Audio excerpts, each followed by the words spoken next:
Academicamente, o podcast da Autónoma Academy. Que futuro para a arqueologia subaquática em Portugal? É o tema desta edição de Academicamente. Para este tema convidámos Alexandra Figueiredo, é coordenadora da pós-graduação em Arqueologia Subaquática.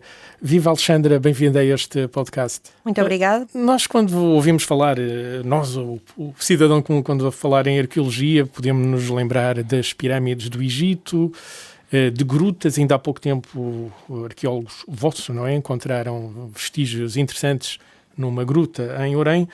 Mas debaixo do mar isto deve ser uma coisa completamente diferente. Exatamente, isto é assim.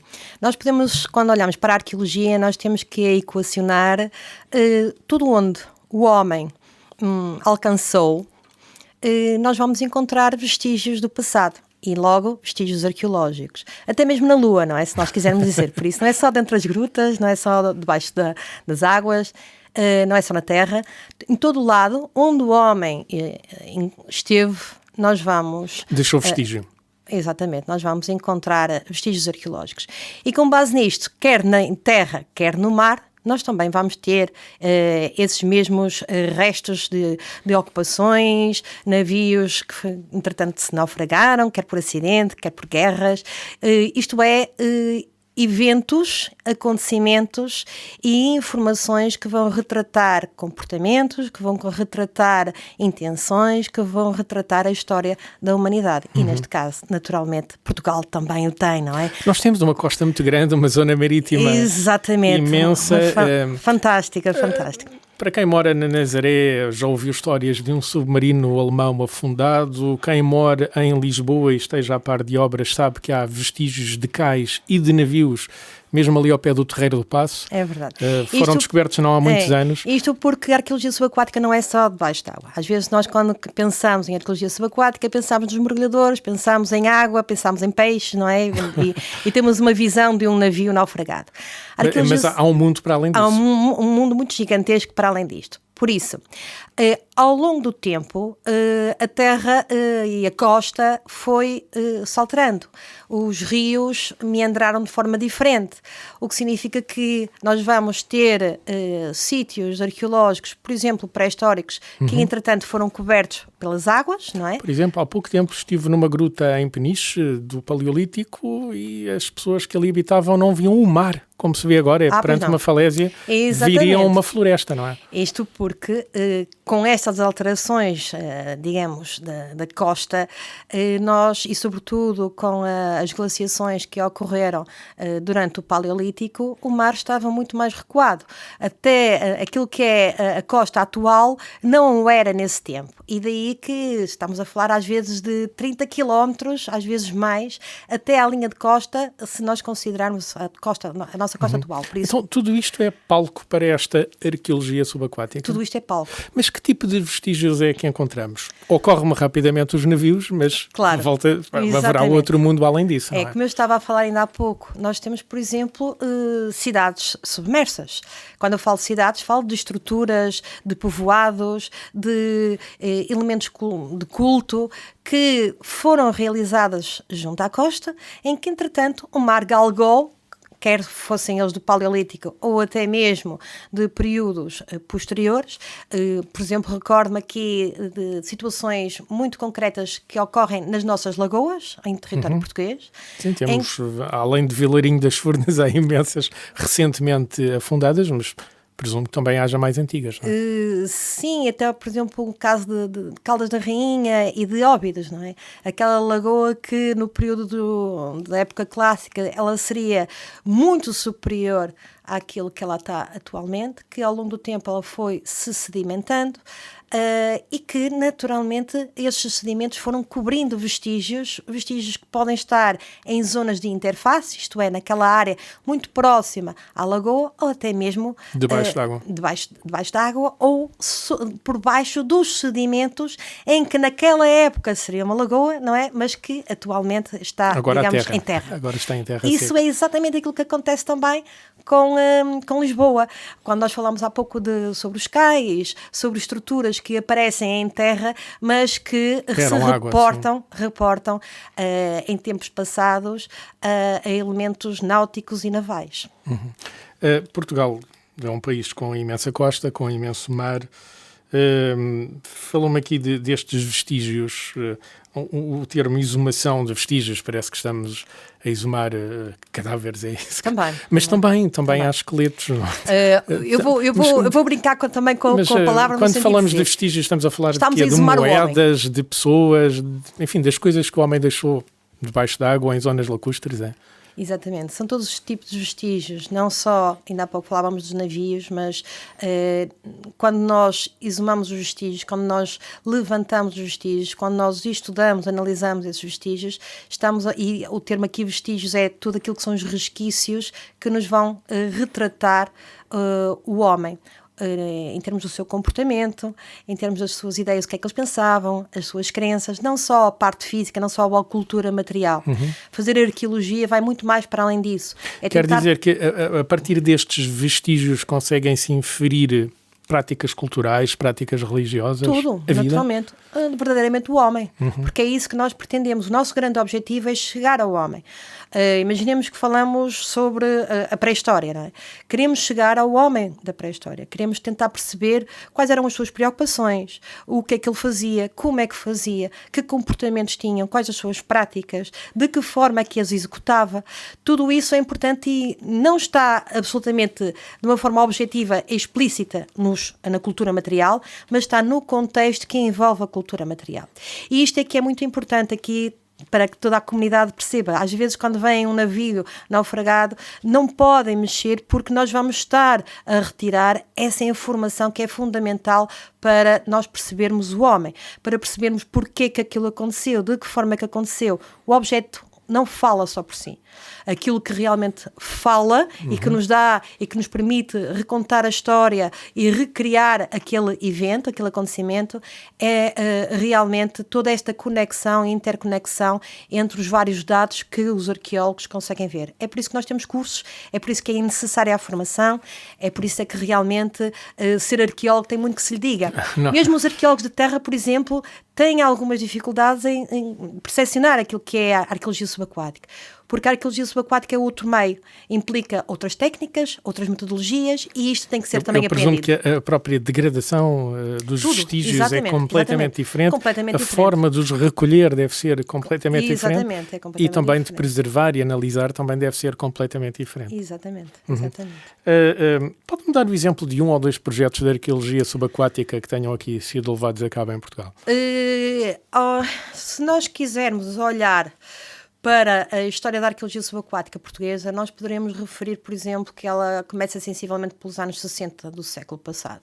No entanto, a arqueologia subaquática é muito recente. Para tentar aqui fazer um pequeno enquadramento, não falando em projetos em concreto, mas talvez daquilo que é a arqueologia subaquática portuguesa.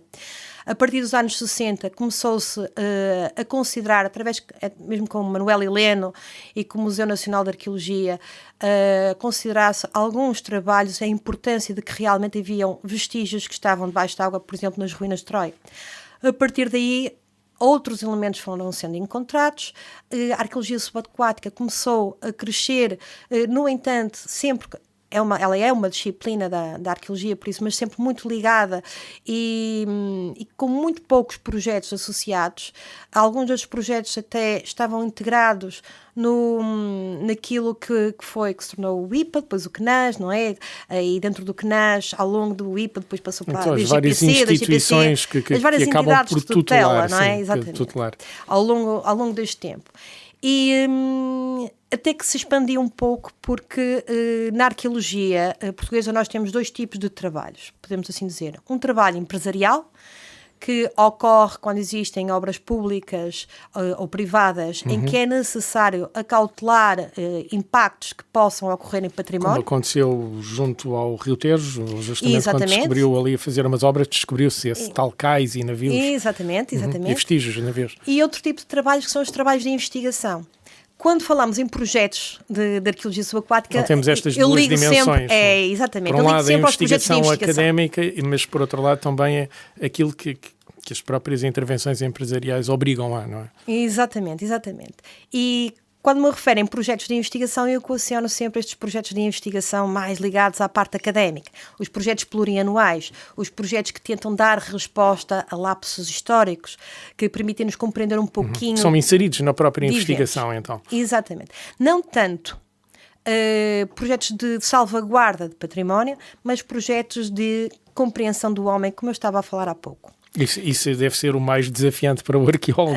Isto é que é fazer arqueologia, não é? Eu costumo dizer que o resto é mais técnico de arqueólogos, é a detecção de vestígios, de elementos que realmente podem ocorrer nestas obras e depois o estudo, a análise, a conjugação com outros dados, a criação de relações com outros acontecimentos é que nos vão dar e vão reescrever a história. Alexandra, deixa-me cheio de curiosidade para descobrir quem é que são estes arqueólogos agora e prometemos falar do futuro da arqueologia aqui, subaquática, aqui em Portugal. Mas fez aqui um retrato muito breve do que é que tem sido então esta arqueologia subaquática em Portugal desde os anos 60 até agora. Mas como é que é no resto do mundo? Bem, digamos que sim, se nós falarmos da parte quer da Europa, quer dos Estados Unidos, os nossos restantes companheiros, digamos assim, vizinhos, eles estão a anos-luz de nós. Nós carecemos ainda e falando um pouco da arqueologia também para o futuro, não é? Nós carecemos de investimento. O Estado tem de perceber que preocupações às vezes europeias não devem ser as nossas preocupações. Como estávamos a referir há pouco, nós temos uma costa extensíssima.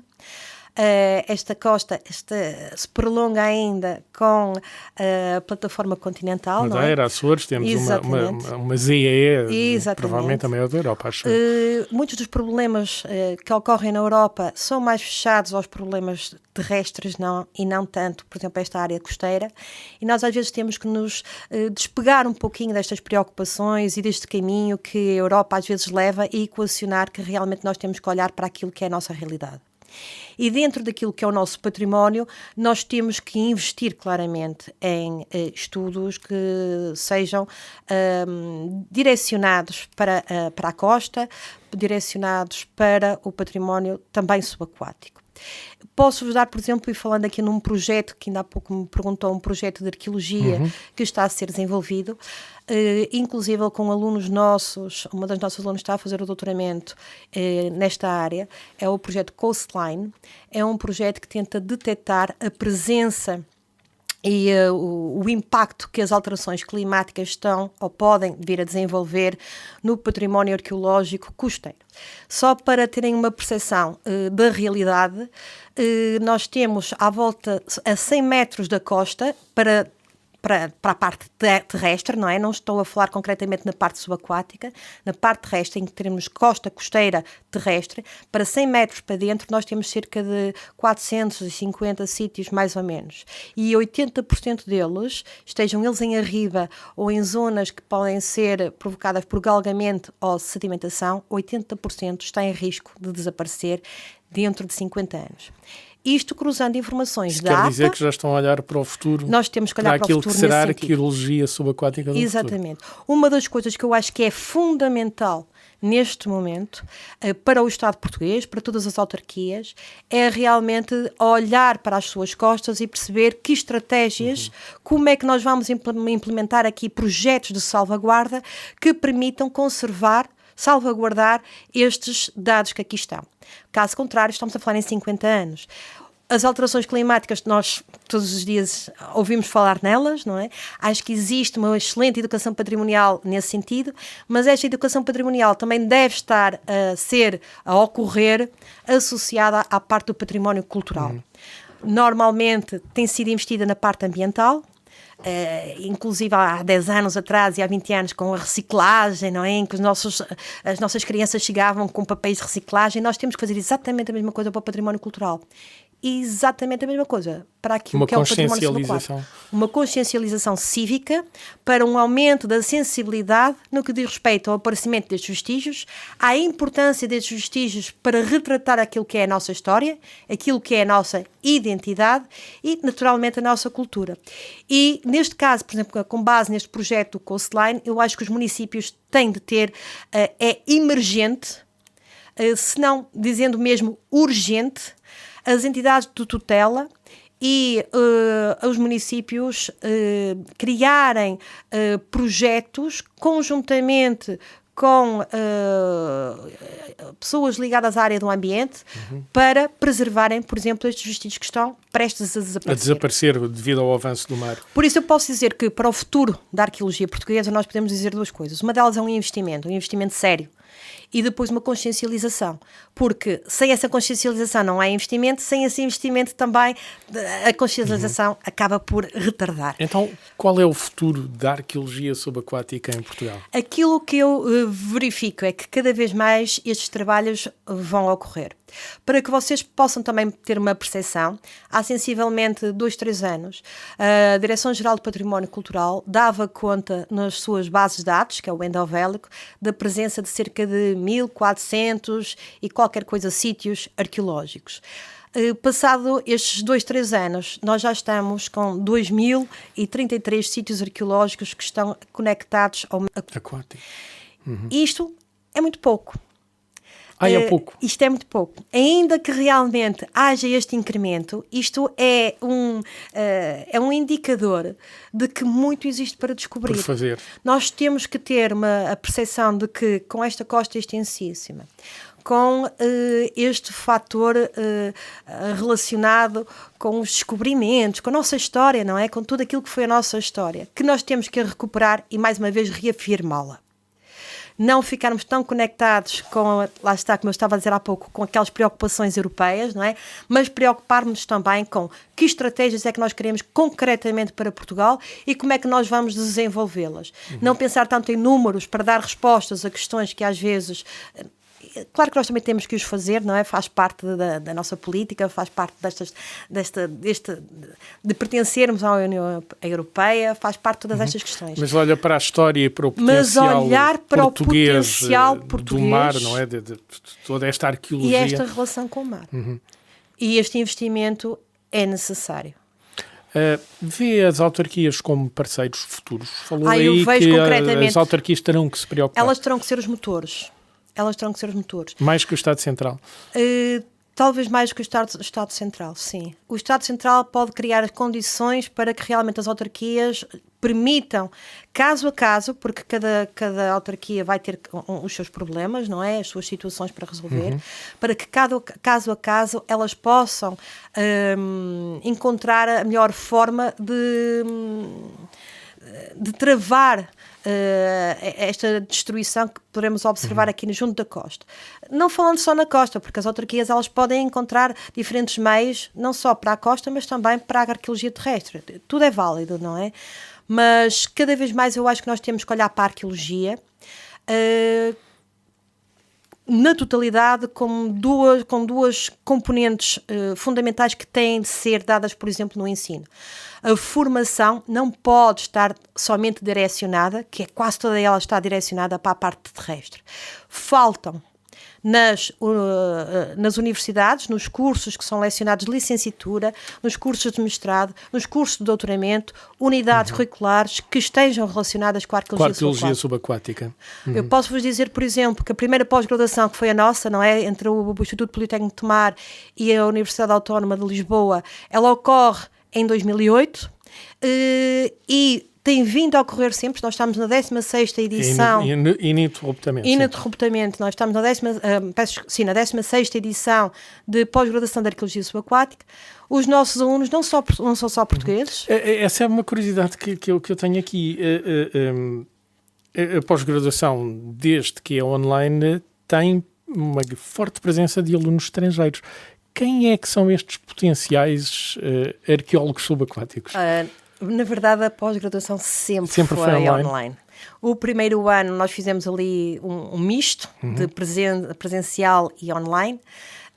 Mesmo em 2008 nós achamos que realmente o futuro do ensino passava pelo ensino à distância, essencialmente neste público, porque as turmas vêm de todo lado. Mas de vários países? De vários países. Na última edição nós tivemos 7 países diferentes, 3 continentes. Que países é que andavam por aí, além de Portugal? Quem é que exatamente. Nós tivemos... Quem anda interessado em nós tivemos alunos subaquática? franceses, que por acaso... Esta aluna falava francês, aprendeu facilmente a falar em português e até é uma das alunas que agora está a fazer o doutoramento aqui na Universidade Autónoma de Lisboa. Tivemos gregos, tivemos espanhóis, brasileiros, moçambicanos. Por isso, como vocês conseguem ter uma noção, nós estamos com uma realidade de alunos que não se prende somente ao público português. A arqueologia subaquática começa a despertar noutros pontos do mundo, não só em Portugal seguramente. Exatamente. Disse há pouco que noutros vai bem à frente até. Exatamente, e sobretudo a credibilidade do curso. Eu acho que os alunos vão passando de boca em boca e vão percebendo que realmente o curso de pós-graduação de arqueologia subaquática é um curso exigente, nós podemos dizer que é um curso exigente. A maior parte dos júris que às vezes vão às nossas teses dizem que os alunos apresentam teses de mestrado e às vezes bem mais do que isso, não é? Mas nós queremos-lo assim, para garantir uma boa formação a esta comunidade que nos procura, de forma a que realmente quando saiam daqui saiam formados. Mas como eu estava a dizer há pouco, as pós-graduações é pouco. Ter uma pós-graduação em Portugal sobre arqueologia subaquática é pouco. Tendo em conta a necessidade... Os cursos de mestrado, os cursos de licenciatura... Então deveriam acha ter que ainda uma unidade, pelo menos. menos. Ainda se olha pouco para esta forma, para a arqueologia neste meio subaquático? Sim, como também... As pirâmides continuam a falar mais alto. Continuam a falar mais alto. Mas convém equacionar-se, porque não protocolos até que o Politécnico de Tomar ou até que a Universidade Autónoma de Lisboa, no sentido de nós, de quem leciona a pós-graduação, poderem lecionar uma unidade de licenciatura, Sim, uma unidade de há especialistas nesta área. Há especialistas nesta área, bem como há também noutras universidades e que isso pode ser feito. É importante realmente começar a integrar. Algumas já o têm, não é? Alguns mestrados já equacionam, às vezes numa disciplina de opção ou coisa desse género, não é? Unidades de arqueologia subaquática pura e dura, outros de história marítima, mas cada vez mais. Nas licenciaturas é muito importante que se comece a pensar. Na base. Alexandra, muito obrigado pelo tempo que pôde despender a ajudar-nos a perceber a importância e o futuro da arqueologia subaquática em Portugal. Muito obrigada, Will. Academicamente. Este programa foi gravado nos estúdios da Universidade Autónoma de Lisboa.